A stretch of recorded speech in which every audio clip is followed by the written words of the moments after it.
The Palmer School Committee held an open meeting tonight. One of the items on their agenda, filling the vacant superintendent position after Patricia Gardner resigned this week. Western Mass News reporter Kristen Burnell joins us in studio live with that story. Kristen.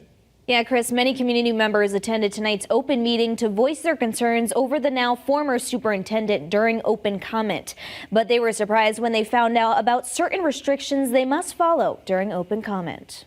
On Wednesday, the Palmer School Committee Chair, Bonnie Rathbone, began their meeting reading a message that was sent to Palmer families and school district staff on Sunday regarding Superintendent Patricia Gardner. The message said, "Dear Palmer Public Schools, families and/or staff, Superintendent Patricia Gardner has advised me that she is pursuing another work opportunity and is resigning from the Palmer Public Schools." The meeting was then open to public comment with restrictions in place, such as not mentioning personnel during public comment or asking the school committee questions. One parent requesting to be involved in the search for a new superintendent. I would like to request that maybe there be parents brought in with that job search, I guess we'll find position search, because I think that might help us trust you guys more if we are allowed to. Former Palmer High School teacher Michelle Crawford tells Western Mass News she had hoped to share a letter she wrote during that public comment to express concerns over Superintendent Gardner, but was not allowed as she is not a resident in Palmer. My letter basically stated that I had been here for 27 years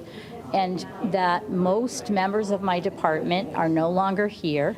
Okay, and I was under investigation twice by the superintendent, once because 14 students ate Mother of Thousands houseplants. They ate some of the leaves of the plants, and they had to be taken by ambulance to the hospital. Crawford tells us that she had had those plants in her classroom to teach mitosis and evolution. It was weaponized by the superintendent in order to cause a big scandal and drama in the building, hoping that I would leave. And she shares what action she wants to see.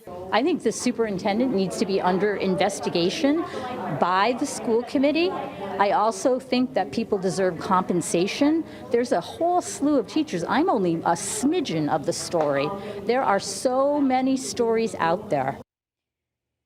Now, we have reached out to the school committee for comment following tonight's meeting, but we have not yet heard back. Reporting live in studio for Western Mass News 11 at 11, I'm Kristen Burnell.